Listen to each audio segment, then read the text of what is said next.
오피스텔과 상업용 건물에 세금을 매길 때 적용되는 기준시가가 소폭 인상됩니다. 이에 따라 양도, 상속, 증여세에도 영향을 줄 것으로 보입니다. 올해 소비자 물가 상승률이 0.4%로 사상 최저치를 기록했습니다.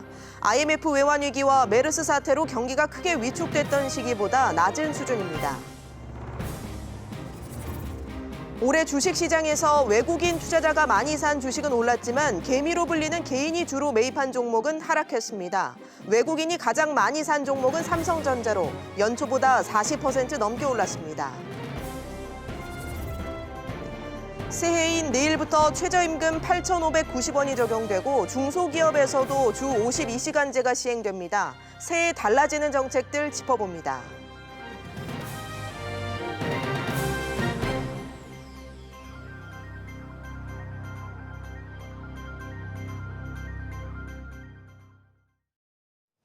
시청자 여러분 안녕하십니까? 12월 31일 비즈플러스 시작합니다.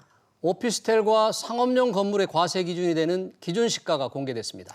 올해보다 조금 오르면서 상속증여세에도 영향을 줄 것으로 보입니다. 취재기자를 연결합니다. 류정훈 기자. 네, 류정훈입니다. 네, 올해 주택과 오피스텔 상가 기준 시가가 많이 올랐는데 내년에도 오른다고요? 네, 올해만큼은 아니지만 소폭 인상됐습니다. 국세청이 2020년 오피스텔 및 상업용 건물 기준시가를 고시했는데요. 고시에 따르면 내년 1월 1일 기준 제곱미터당 평균 기준시가는 올해보다 오피스텔이 1.36%, 상가가 2.39% 각각 오릅니다. 오피스텔 지역별로 서울이 3.36% 인상됐고 대전과 경기가 각각 1.91%, 0.36% 올랐습니다. 상가는 대구와 서울이 각각 4.25%, 2.98% 인상됐습니다. 세종시는 상가, 오피스텔 기준시가가 전년 대비 4.14%, 4.06% 각각 내렸습니다. 올해 오피스텔은 기준시가가 7.52%, 상가는 7.57% 인상됐었는데 일단 내년엔 상승세가 꺾였다고 볼 수 있습니다. 전국 오피스텔 중 기준시가가 가장 비싼 곳은 서울 청담동 더 리버스 청담으로 제곱미터당 936만 9천 원이었습니다. 상가는 서울 신당동 청평화시장으로 제곱미터당 2,417만 5천 원으로 고시됐습니다. 유 기자, 이번에 고시된 기준시가 상속세와 증여세에 영향을 미친다고 했는데 일단 소폭된 인상된 만큼 부담이 늘어나겠네요.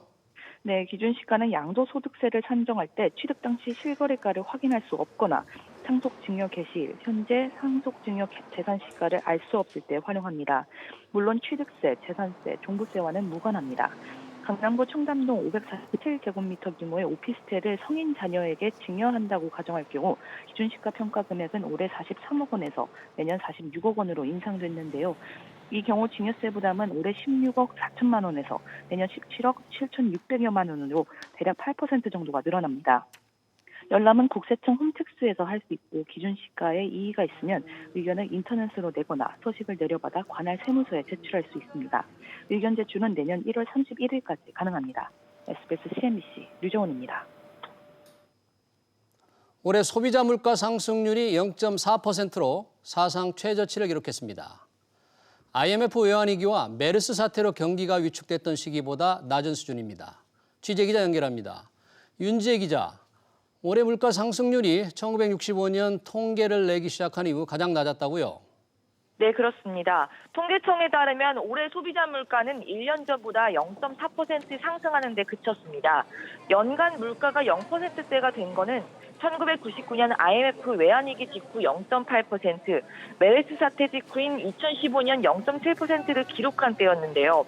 올해 연간 기준 물가 상승률은 이때보다도 낮았습니다. 물가 상승률이 왜 이렇게 낮은 겁니까? 네, 농축수산물과 유가 하락이 지속됐고 공공 서비스의 가격이 떨어진 영향으로 분석됩니다.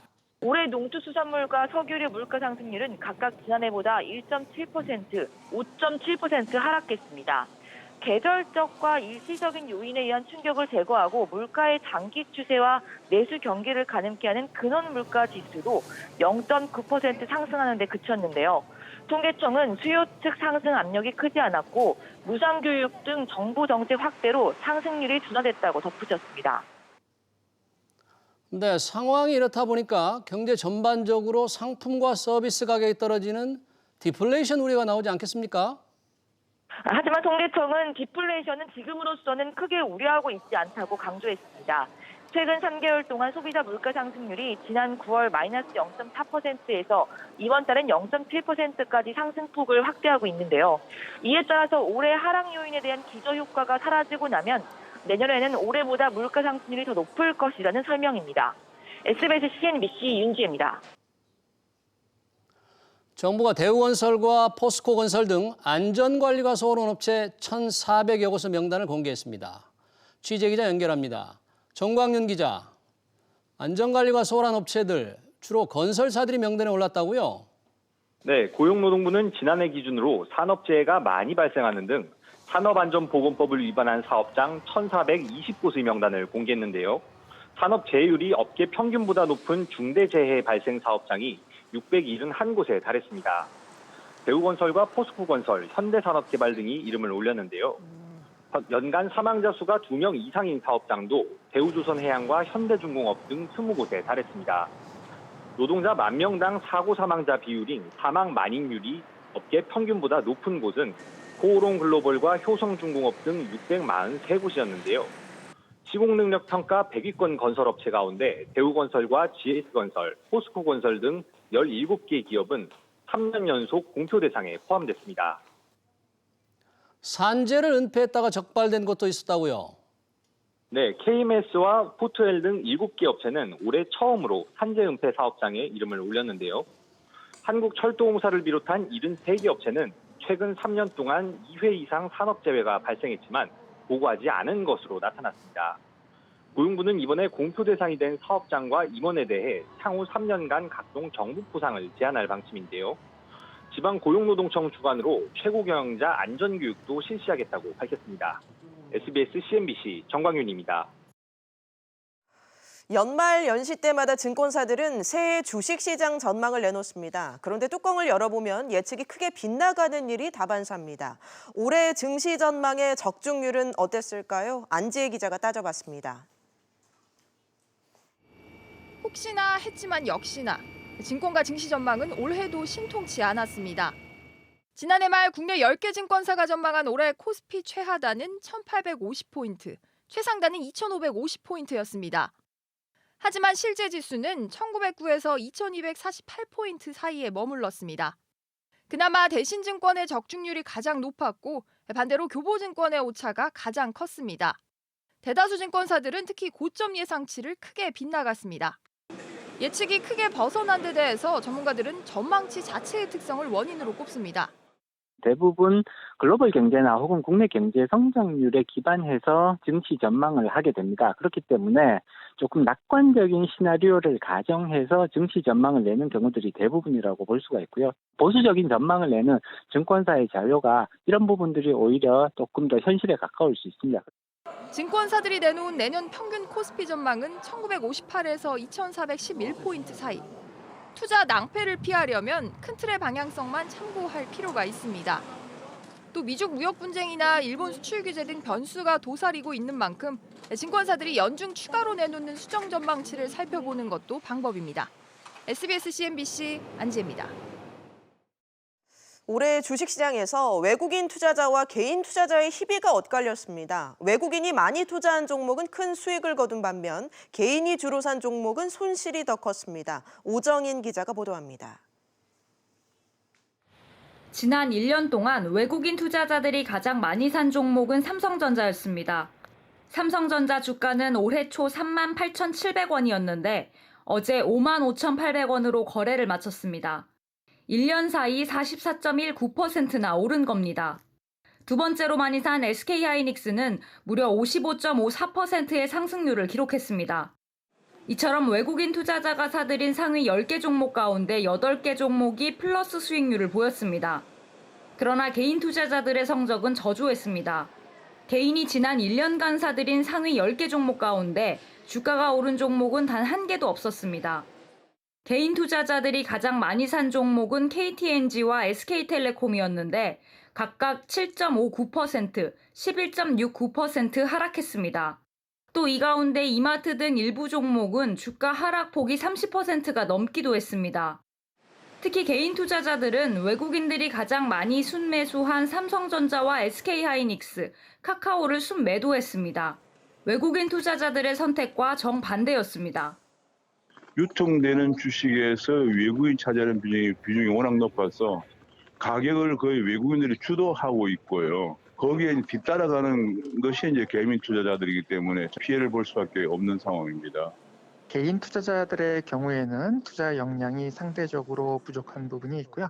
상대적으로 투자 수익을 거두는데 어려움이 있었던 것으로 생각됩니다. 결국 올해도 국내 주식시장에서 개인 투자자들만 또 울었습니다. SBS CNBC 오정인입니다. 삼성전자가 4분기 잠정 실적을 다음 주에 발표할 전망입니다. 영업이익이 6조 원 중반대로 예상되고 있습니다. 권세욱 기자의 보도입니다. 삼성전자는 올해 4분기 6조 6천억 원가량의 영업이익을 올렸을 것으로 전망됩니다. 전분기보다 1조 1천억 원 정도 못 미치는 규모로 2분기와 비슷한 수준입니다. 이로써 연간 영업이익은 지난해 절반 수준인 27조 원대에 그칠 전망입니다. 4분기 매출액은 62조 원, 순이익은 5조 6천억여 원으로 각각 예상됩니다. 반도체 가격 하락이 시장의 걱정보다는 조금 덜 빠졌다라고 생각하고 있고 스마트폰 사업도 생각보다는 견조한 모습을 보일 것으로. D램 반도체 가격은 최근 안정세를 보이며 바닥을 다졌다는 평가가 나옵니다. 특히 서버용 D램 수요가 반도체 가격 회복을 견인하는 것으로 분석됩니다. 글로벌 기업들의 데이터 센터 신규 투자 때문입니다. 이에 따라 내년에 메모리 반도체 호황 국면이 재현될 것이란 예상도 나옵니다. 내년 1분기부터 서버 D램 가격은 올해 4분기 대비 5% 이상 상승할 것 같고 낸드 플래시 중에서도 서버용에 들어가는 SSD 가격은 10% 이상 상승하면서 내년 실적 개선은 반도체가 주도할 것이란 전망입니다. 여기에 갤럭시 폴드2를 비롯한 신형 프리미엄 스마트폰 모델들도 기대 요인입니다. 삼성전자는 내년 2분기 8조 원대 영업이익을 기록한 뒤 이르면 3분기에 10조 원대를 회복할 것으로 예상됩니다. 삼성전자의 4분기 잠정 실적은 다음 달 8일쯤 나올 것으로 알려졌습니다. SBS CNBC 권세욱입니다.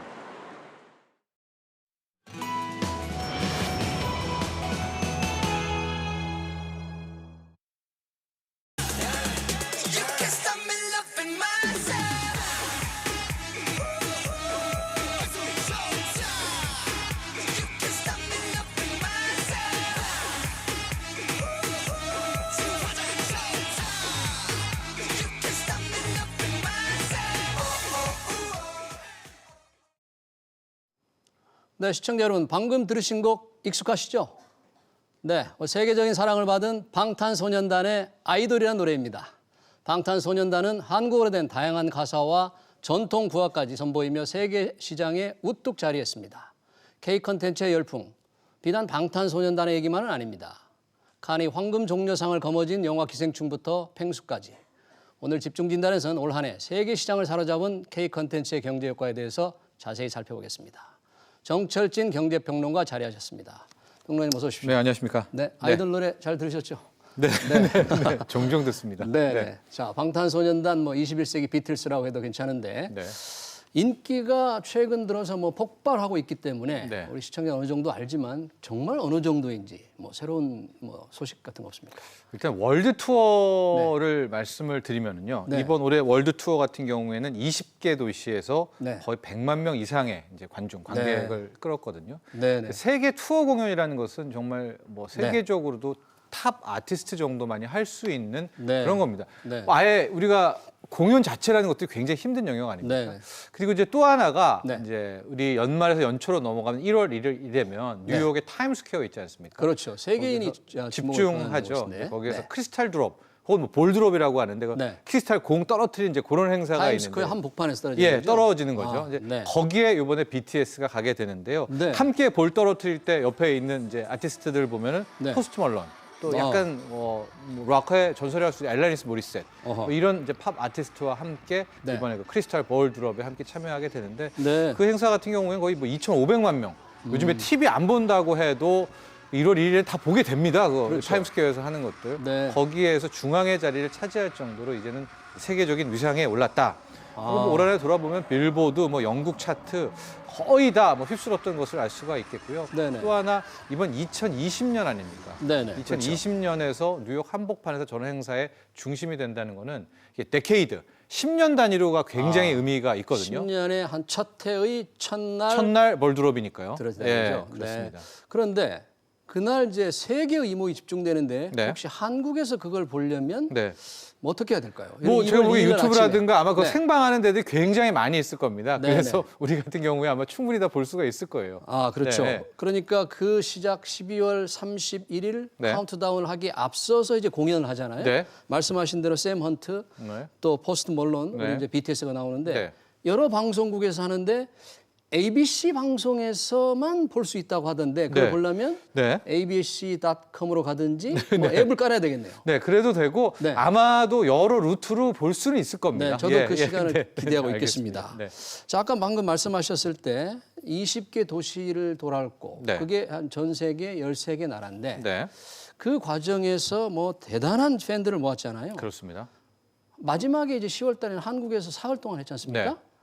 이걸 뭐 경제적으로 경제평론가님이십니까? 네네. 경제적으로 환산할 수가 있을까요? 일단은 네. 요번에 그 3일 10월에 있었던 저 BTS 이 월드 투어만입니다. 거기에서 네. 직간접적인 경제 효과가 지금 1조 원이다. 정확히는 9,200억 정도로 파악이 되고 있는데요. 무려 1조 원이다. 네. 어떻게 저렇게 어떻게 나왔을까요? 3일간의 공연에 1조 원이냐라는 네. 건데요. 일단은 직접 효과, 저기 밑에 나온 3,300억은 네. 일단 관객들 와서 티켓 샀을 거 아닙니까? 네, 또 그렇죠. 해외 관광객 들어왔겠고, 네. 뭐 숙박했겠고, 그 공연하게 되면서 고용들이 있었겠고요. 네, 고용 네. 관련한 또 뭐 페이도 줬겠고 여러 가지 네. 부가가치가 3,300억이고 네, 네. 나머지 6천억에 가까운 5,900억의 저 간접 효과는 뭐냐? 네. 일단은 외국 관광객들이 꽤 많이 왔잖아요. 그렇죠. 당시에 18만 명이 왔는데 공연을 보러 오면 한꺼번에 또 같이 오잖아요. 네. 친구들, 가족들. 18만 명이 온 그 가족들과 함께 네. 된 18만 명이었고 그들이 다시 또 본국에 가서 소비를 할 수가 있는 것이고요. 아. 그들과 함께 연계된 거기에 이제 보이지 않는 또 하나의 유발 효과가 6천억에 다른다라고 해서 그래서 거의 1조가 됐고요. 그러니까 저기 화면을 보니까 방탄소년단의 공연 때 서울에서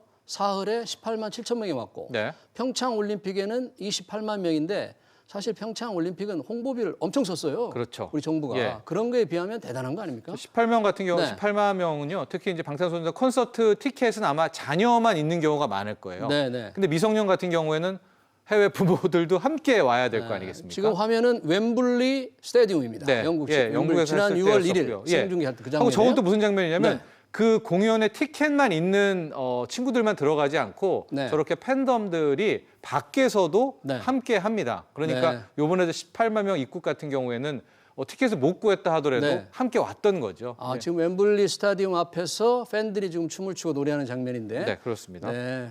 그러면 1조 원, 사흘 만에 1조 원의 효과를 우리 중견기업 하면은 네. 뭐 보통 매출이 한 1,500억이라고 그러죠? 그렇죠. 그럼 1,000억에서 3,000억 이상 뭐 이 정도를 네. 보는 거, 3,000억까지를 보이고 있죠. 중공기업 대여섯 개의 매출액에 버금가는 규모네요. 그거를 세 번의 공연 만에 네. 이제 올렸다. 뭐 이렇게 볼 수가 있죠. 네. 최근 뭐 CNN 등에서도 이 BTS라든지 이런 걸 굉장히 보도를 많이 하던데 네.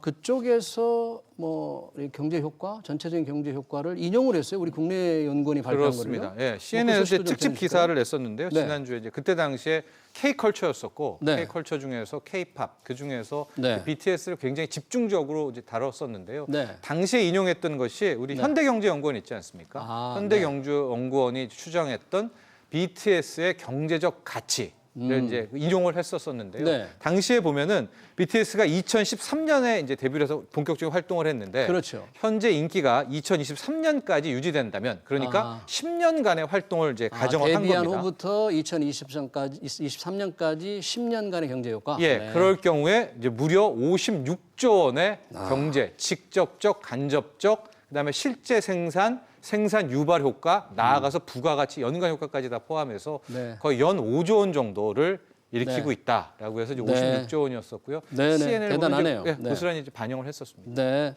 그럼 BTS의 인기 비결이 뭐 여러 가지가 있는데 네. 우리 정철진 평론가께서 꼽으신 인기 비결이랄까? 뭐 제가 뭐 예술성이라든가 네. 뭐 진정성 이런 것들은 뭐 문화평론가의 영역이고요. 네. 제가 봤을 때 이제 경제적 가치를 봤을 때는 네. 아예 초창기부터 해외 시장을 공략한 이건 이제 본 글로벌 뭐 이런 전략을 많이 쓰게 되는데요. 네, 네. 태생 자체가 뭐 국내 시장이라든가 네. 아시아 시장으로 그치지 않고 네, 네. 일단 세계 네. 청소년들을 향해서 시작을 했단 말이죠. 그런 전략들이 굉장히 중요하게 먹혔었고요. 그것들이 앞으로 우리 K-팝, K-컬처가 나아가야 할 또 하나의 제시를 했다고 그래야 될까요? 뭐 표본, 모범 기준을 만들었다. 이렇게 온라인 볼 수가 있겠습니다. 플랫폼을 활용한 활용도가 가장 뛰어났다. 이 부분도 다른 우리 그룹과 다른 특이한 면 같아요, BTS. 그렇습니다. 이제 네. 이게 뭐 BTS 자체의 네. 또 다른 뭐 하나의 뭐 행운일 수도 있을 것 같은데요. 네. 당시에 또 SNS 같은 경우, 특히 우리나라의 SNS가 굉장히 강하지 않습니까? 네. 이것과 함께 자연스럽게 글로벌 마케팅이 쉽게 네. 아마도 10년 전, 20년 전이었다면은 네. SNS가 이 정도가 발달이 안 돼 있다면 이렇게 빠르게 세계적인 팬덤을 확보하기는 좀 힘들었을 텐데 네, 이것이 네. 이제 디지털 문화와 맞물려서 폭발했다 이렇게 볼 수 있겠습니다. 네. 사실 K 컨텐츠, K 한류라 그러면 비단 BTS만이 아니고 영화도 대단했잖아요. 기생충. 네, 그렇습니다. 우리 봉준호 감독. 네. 이 효과도 사실 더 극단적으로 효과를 높이는 거죠. 그렇습니다. 네. 이제 봉준호 감독의 깐 네. 영화제 황금 종려상. 네.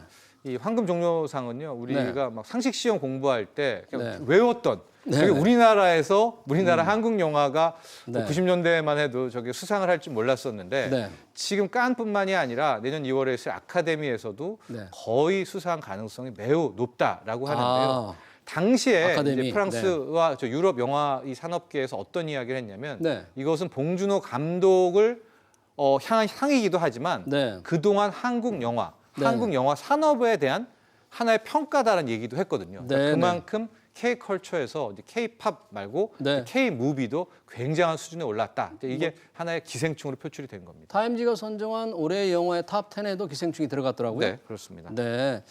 자, BTS에 이어 봉준호의 영화, 우리 K 한류가 대단한데 네. 이 한류가 사실은 지속되는 게 중요하지 않습니까? 네. 지속될 수 있는 조건이라든지 또 요인, 앞으로 어떻게 하면 지속시킬 수 있을까? 근데 기본적으로 어쨌든 저런 글로벌 마인드를 네. BTS가 갖고 있는 특히 네. 이제 기생충 같은 경우에도 이번에 네. 뭐 그런 사회적 양극화가 굉장히 공감을 얻었었던 거 아니겠습니까? 네, 네. 그러니까 이제 시장 자체를 국내가 아니라 해외 또 해외 소비자를 의식해야 되는 네. 인식해야 되는 그런 자세가 굉장히 중요한데요. 네네. 근데 한 가지 좀 안타까운 점은 네네. 요즘에 이제 유통을 잡아야 실질적으로 이익이라든가 마진을 올릴 수가 있는데 네. 우리의 컨텐츠 우리인데 요즘에 이제 드라마라든가 영상 쪽은 넷플릭스라는 저 글로벌 유통한테 그렇죠.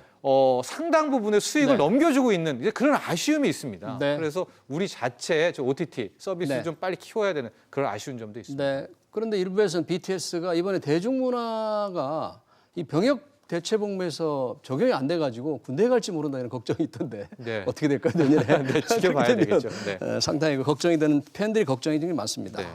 자, 한류의 우리 효과 내서 오늘 정치활주 평론가님 오늘 이 자리에서 여기까지 듣겠습니다. 고맙습니다. 네.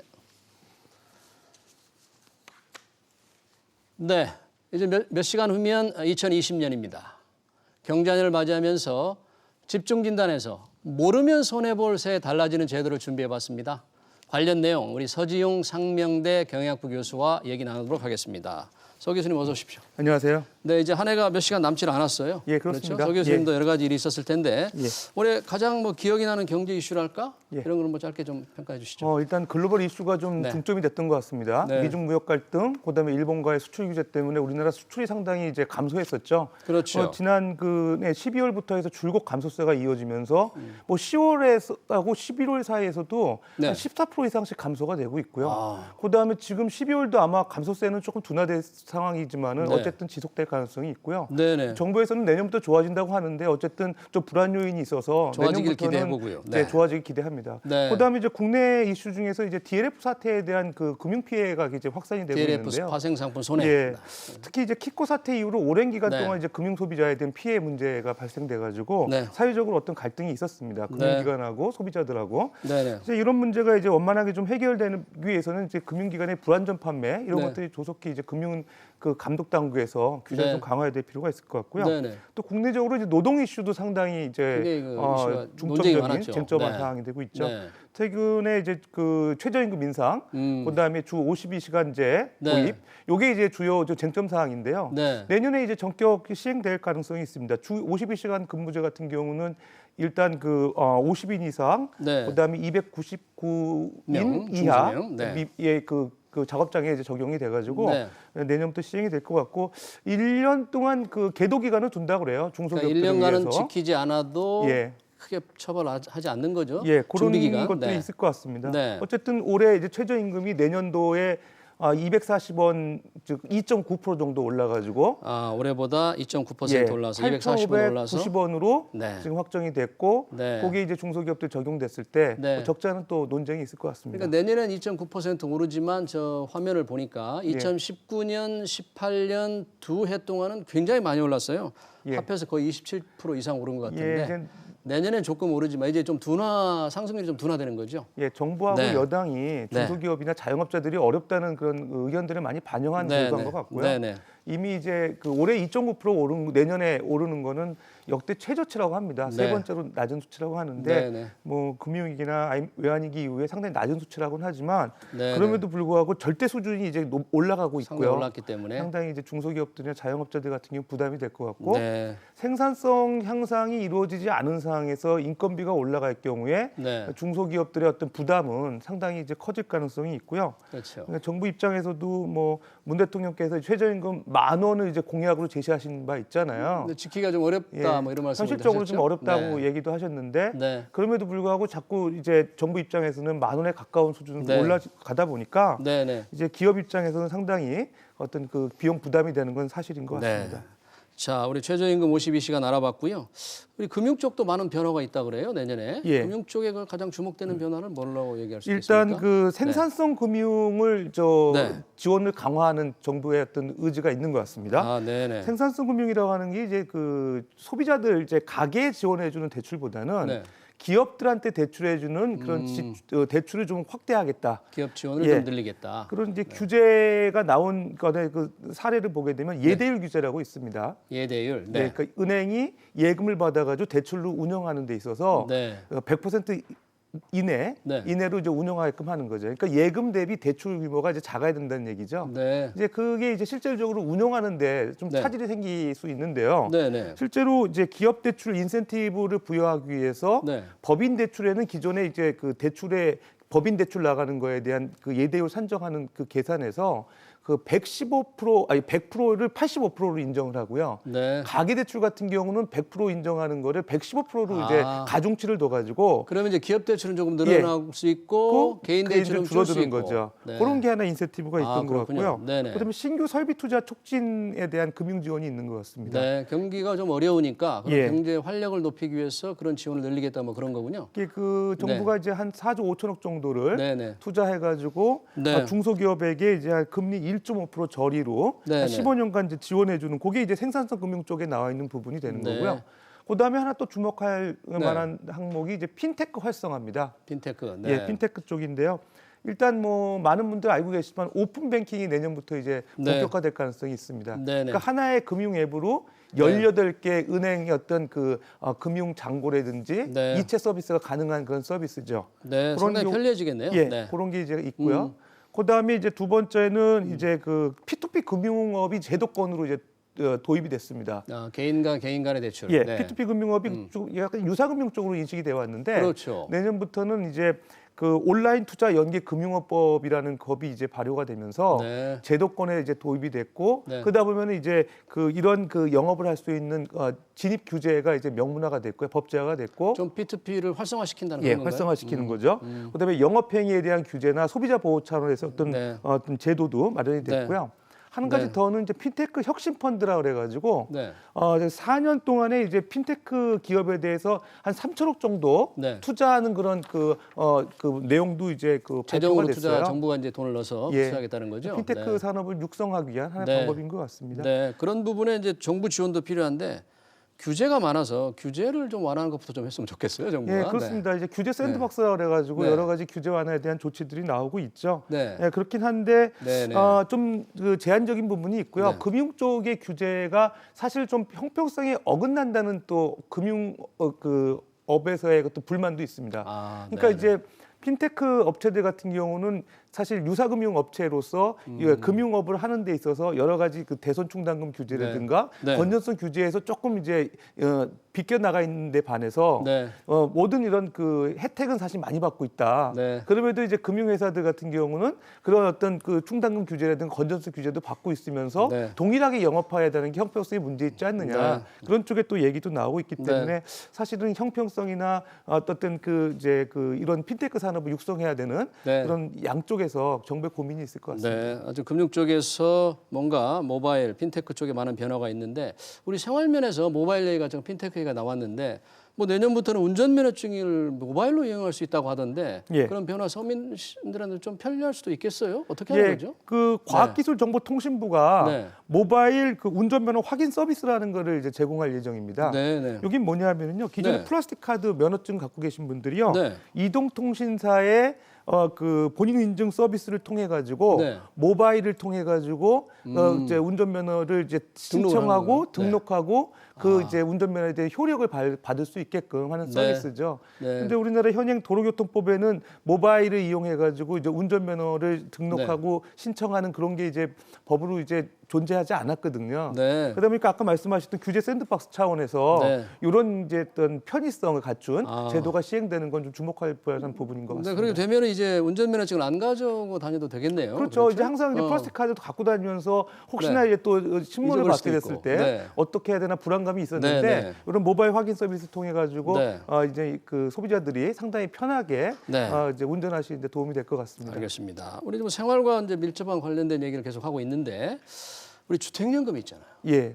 이제 은퇴를 앞둔 분들 상당히 중요한 이게 노후 생활인데 예. 이게 나이가 좀 낮아진다면서요. 예, 그게 이제 아까 말씀드린 금융의 네. 어떤 그런 변하는 부분, 네. 서민금융지원 쪽에서 나와 있는 부분인데요. 네. 주택연금 가입 연령을 인하하는 부분이죠. 네. 지금 이제 부부 중에서 연장자 60세 이상이 가입할 수 있도록 돼 있는 거죠. 네. 그러니까 주택연금이라는 건 사실 어떻게 보면 사후적 연금 장치입니다. 네. 개인연금이나 뭐 퇴직연금, 국민연금 같은 게 사전적으로 준비하는 연금 시스템이라고 하면 네. 이거는 이제 자기가 가지고 있는 주택을 담보로 해가지고 네. 정부가 어떤 그 금융 지원을 해주는 영무기지론 형태의 어떤 그렇죠. 서비스죠. 네, 네. 그러다 보니까 이게 이제 그동안에 이제 부동산만 갖고 있는 분 같은 경우는 금융소득이 없다 보니까 그렇죠. 이걸 많이 이용하고 싶었는데 네. 왜냐하면 이제 국민연금 탈 때까지 62세나 63세 때까지 이게 좀 필요하거든요. 예, 기다려야 이게 굉장히 되잖아요. 그렇습니다. 그러다 보니까 이제 네. 그런 부분을 해소하기 위해서 이제 55세까지로 연령을 인하한 부분이 있고요. 네.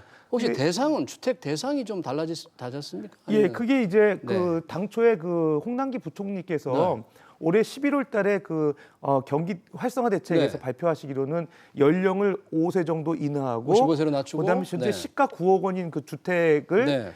공시 가격으로 9억 원으로 이제 바꾸겠다. 네. 이런 얘기를 하셨는데 네. 막상 그 올해 이제 그 금융위가 발표한 내년도 네. 달라지는 금융제도에서는 그 내용에서 연령 부분은 지금 5세 낮아지는 건 나와 네. 있는데요. 아. 시가가 공시 가격으로 변하는 부분은 아. 나와 있지 않아 가지고 그러니까 시가 9억 원은 아직은 유지되고 있네요. 유지되고 있는 걸로 봐야 될 것 공시가로 같고요. 바뀌면 예. 공시가가 한 시가 70% 정도 되니까 그러니까 실제로 한 12억 정도, 13억 정도까지 될 수 적용이 있는데 된다는 거죠. 아직은 안 된다 그런 예. 얘기죠. 공식적으로 이제 그 네. 금융위에서 나온 그 변화는 금융제도의 내용에는 없습니다. 네. 또 이 생활면에서 고액 상습 체납자들을 뭐 감치하는 제도? 예. 근데 감치라는 게 교도소나 유치장에 가두는 건데 예. 세금 안 냈다고 유치장에 가두는 제도가 나올 수 있습니까? 이게 이제 과거에는 네. 없던 제도인데요. 네. 신설됐다고 합니다. 그래서 악의적으로 이제 고액 체납자들, 네. 국세 안 내시는 분들이 네. 30일 범위 내에서 유치장 등에 이제 감치할 수 있도록 네. 하는 어떤 좀 강경한 이제 제도라고 볼 수 있는데요. 네. 근데 기준이 명확하게 나와 있습니다. 어떻게 됩니까? 이제 그 국세 3회 이상 체납하신 분들, 3회 이상 체납하고 예, 그다음에 이제 국세 합계가 이제 2억 원 이상인 분들, 2억 원 이상을 예. 3번 이상 안 낸 사람들. 안 낸 분들, 네. 그다음에 낼 수 있는 여력이 있음에도 불구하고 의도적으로 이제 네. 정당한 사유 없이 체납하는 분들이라고 판단됐을 때 네. 이제 그 감치제도가 적용된다고 하는 건데 네. 사실 그 국민들이 조금 주지하셔가지고 네. 피해 없게 하셔야 될 것 같습니다. 그러니까요. 감치한다면 유치장에 보낸다는 건데 세금 안 냈다고 유치장에 예. 보낸다면 상당히 걱정이 많이 되는데 예. 내년에 그 주류세도 개편이 돼서 우리 주당들은 예. 상당히 관심이 많던데 예. 세금은 바뀌는데 이제 가격이 또 어떻게 될지 참 모르겠어요. 어떻게 바뀝니까? 이게 주종간 네. 그 조세 형평성 차원에서 이제 도입되는 제도라고 볼 수 있는데요. 네. 가장 중요한 거는 이제 과거에는 이제 기존에는 전 주종에 대해서 종가세를 적용했죠. 네, 그 가격에 종가세라고 대해서. 하는 거는 네. 이제 그 국내 가격 같은 건 출고 가격이라든지 네. 네. 수입 맥주나 예를 들어 수입 주류의 경우에는 수입 신고 가격을 과세 표준에 적용을 네, 해가지고 네. 주세율을 정해서 이제 그 주세 부담액을 정했는데 네, 이제는 이게 종량제로 했죠. 아, 양으로. 네. 예, 그러니까 알코올 도수나 용량을 네. 기준으로 해가지고 이제 주세를 매기겠다 그런 내용이고요. 화면을 보니까 예. 맥주는 출고가의 72% 가격 기준으로 거기였는데 이게 리터당 리터당 830원 30전 30전. 그렇게 되는 거죠? 예, 그다음에 탁주 막걸리는 같은 경우는 출고가의 기존에는 5%에서 이제 5%였는데요. 네. 그게 이제 종량제로 바뀌면서 네. 41원 70전으로 바뀌었고요. 네네. 그러면 어떻게 가격이 바뀌려면 어떻게 되나요? 예, 그러니까 이 네. 맥주 같은 경우 캔 맥주만 적용된다고 합니다. 아, 캔맥주. 예, 그러니까 생맥주 같은 경우는 사실 수제 맥주 업체들이 좀 어렵다 보니까 네네. 한시적으로 좀 이 지원하는 측면에서 세율을 2년 동안 좀 20% 정도 경감한다고 해요. 네. 근데 이제 맥주가 좀 이슈가 되고요. 네. 맥주 같은 경우 그런 얘기도 있습니다. 이제 현재 그 종가로 이제 세금을 부담하다 보니까 네. 출고 가격으로 적용되는 국내 맥주하고 네. 그 수입 신고가로 적용되는 수입 맥주 간의 형평성이 있다. 그동안에 수입 맥주가 워낙에 그 유리했잖아요. 유리했죠. 가격 그러니까 면에서. 이제 네. 주세 부담액이 작아지면서 네. 그 우리나라 시장 점유율이 높아지는 그런 문제가 있었거든요. 근데 캔맥주 가격은 인하 요인은 좀 된다 그런 얘기인가요? 이번 그렇죠. 가격은? 예, 그러다 보니까 국내 맥주 입장에서는 유리한 부분이 있는 것 네. 같고요. 네. 그다음에 이제 탁주 같은 경우는 사실 발효주인데 네. 이게 너무 이제 낮다는 거죠. 네, 상대적으로 주세율이 맥주나 증류주, 소주, 위스키에 비해서 너무 낮아서 네. 종량제로 이제 전환되는 그런 어떤 배경이 있지 않았나 생각이 네. 됩니다. 네, 서지영 교수님 올해 생활에 아주 상당히 중요한 소식 전해줘서 고맙습니다. 예, 감사합니다. 네.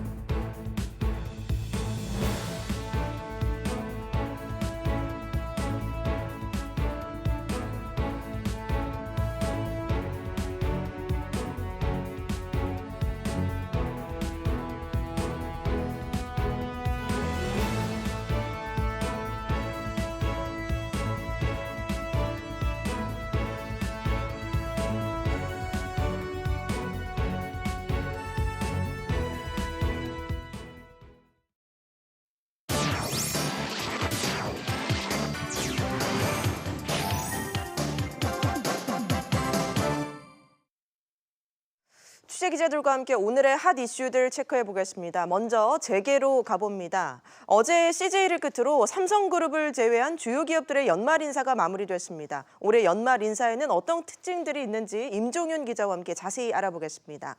어서 오시죠. 예. 네. 올해 연말 인사 특징을 보면 일단 세대 교체가 두드러졌다고요? 예, 세대 교체를 키워드로 따지면 두 가지 정도로 요약을 해볼 수가 있겠습니다. 일단은 그룹 간판의 교체, 또 두 번째는 40대의 대거 승진, 임원 승진 이렇게 좀 요약을 해볼 수가 있겠는데요. 예.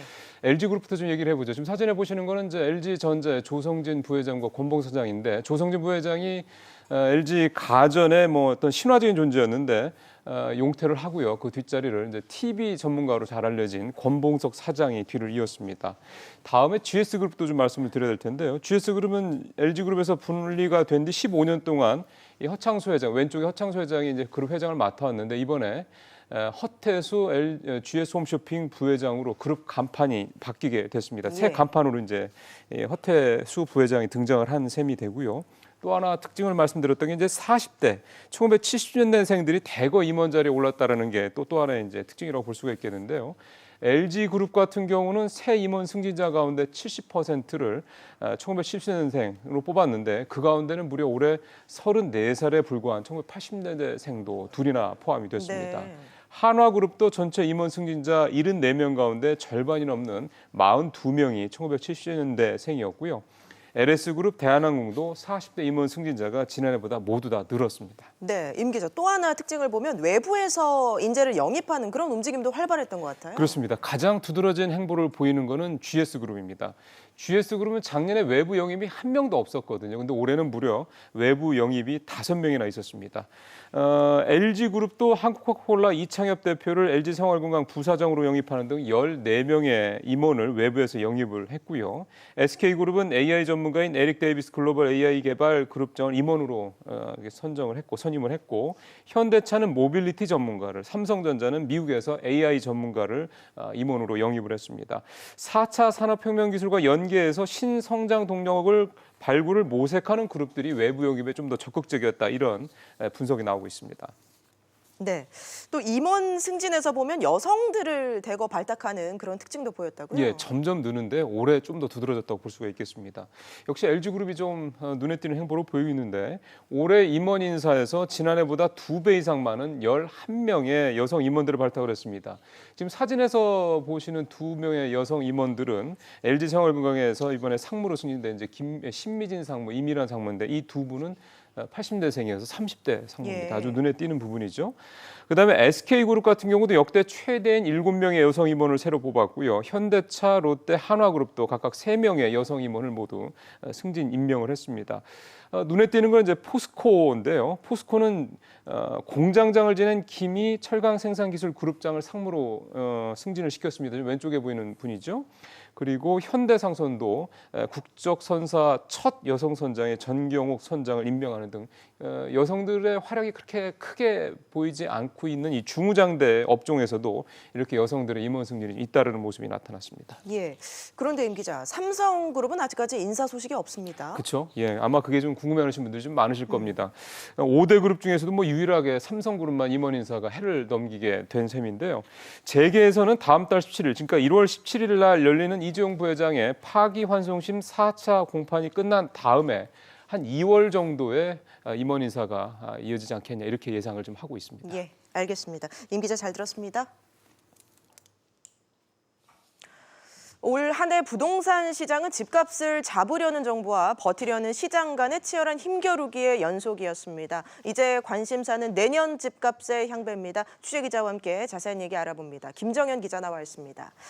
김 기자, 네. 일단 올해 상반기 때만 해도 집값이 비교적 안정적인 움직임을 보였잖아요. 네, 그렇습니다. 이 지난해 9.13 대책 이후에 이 연초부터 올해 6월까지 32주 연속 집값이 하락했습니다. 그런데 반등은 이제 상반기를 지나는 시점에 왔는데요.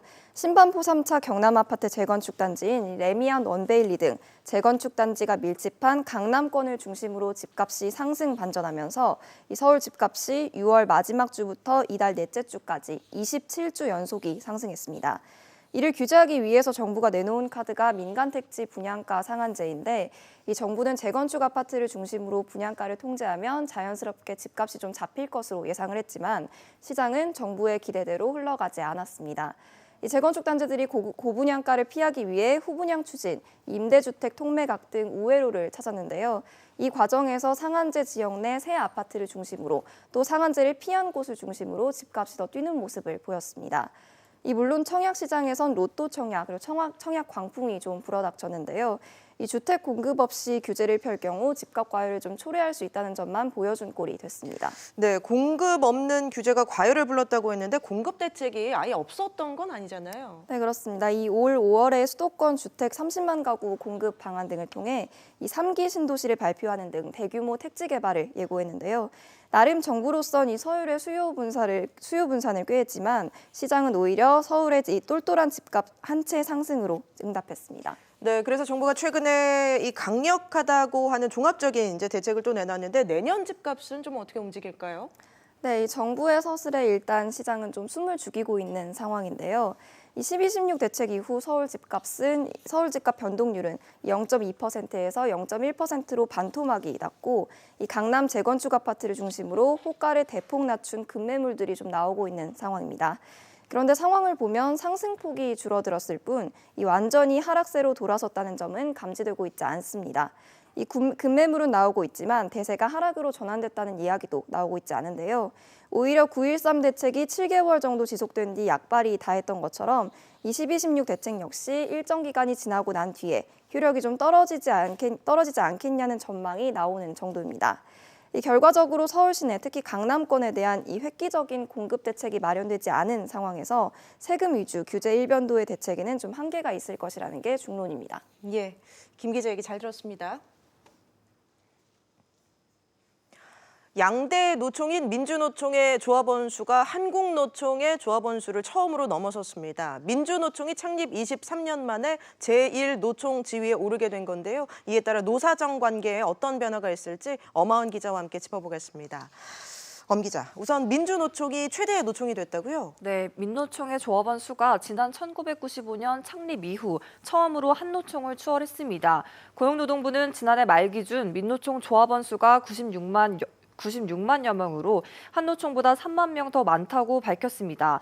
현 정부의 비정규직 정규직화 정책에 따라 노조 가입자가 늘어난 게 첫째 이유인데요. 참고로 공공운수 노조의 조합원 수는 지난 2017년 17만 명에서 올해 22만 명으로 늘었습니다. 또 그동안 법의 노조였던 9만 명 규모의 전국 공무원 노조가 지난해 3월 법내 노조로 인정된 영향도 컸습니다.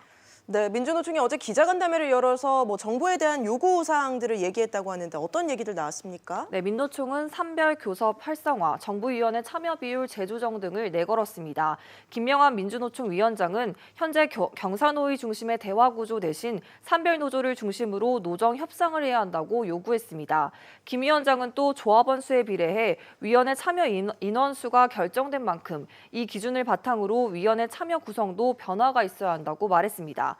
실제로 현재 최저임금위원회 근로자위원은 한노총 5명, 민노총 4명인데 민노총 조합원 수가 더 많은 만큼 민노총 위원 수를 더 늘려야 한다는 주장으로 해석됩니다. 현재 이곳처럼 근로자위원이 배정된 정부위원회는 70여 곳이나 됩니다. 네, 앞으로 노사정 관계에도 좀 영향을 줄 것 같은데 어떤 변화가 예상되나요? 네, 민노총이 열악한 노동 조건 개선과 비정규직 등 사회적 약자 측을 대변하는 목소리를 내왔는데 조직이 커지고 그만큼 목소리도 커진 만큼 이런 움직임이 좀 더 활발해질 것이란 전망이 나옵니다. 반면 경사노위 등 정부와의 대화틀을 계속 거부하고 있고 정부의 52시간 노동시간 단축 유예 방침을 강하게 비판하는 등 정부 정책에 대해 계속 날선 목소리를 내고 있어 긴장감이 더욱 높아질 것이란 전망도 함께 나오고 있습니다. 네, 엄하은 기자 얘기 잘 들었습니다.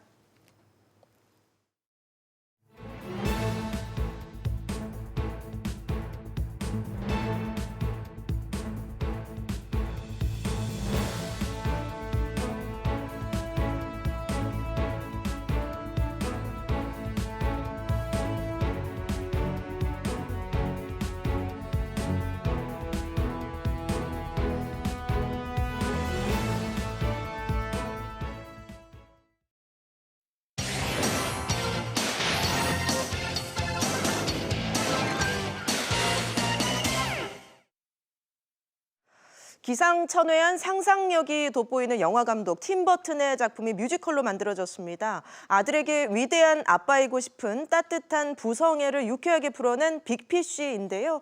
화면으로 만나보시죠. 거인과 마녀, 인어가 등장하는 아빠의 환상적인 모험담이 허풍이라고 생각해온 아들은 아버지의 실제 삶을 알아보기 위해 여행을 떠납니다. 마법 같은 판타지로 가족 사랑의 위대함을 소설과 영화로 그려낸 빅피쉬가 뮤지컬로 다시 태어났습니다. 영화 속 명장면인 노란색을 좋아하는 여인을 위한 수선화 꽃밭에서의 프로포즈도 그대로 재현됐습니다.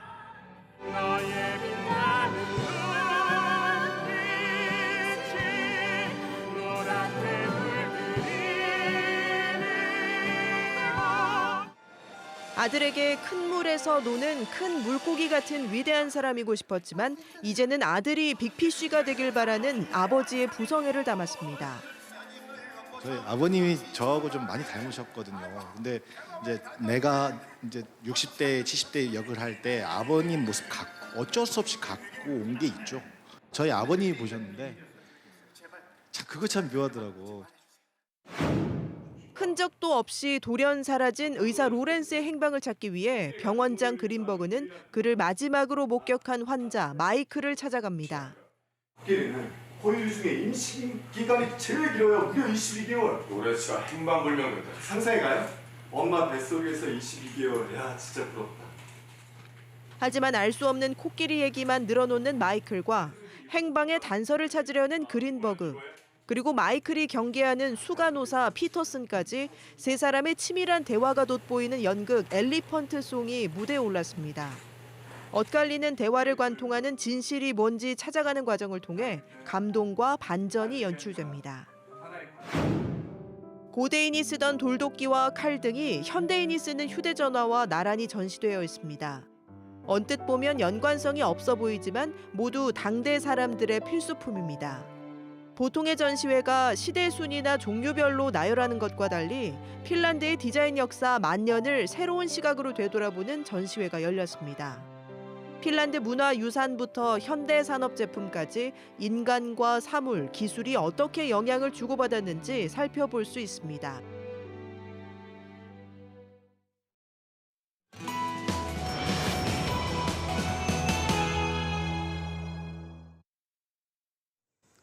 BTS는 글로벌 문화 권력입니다.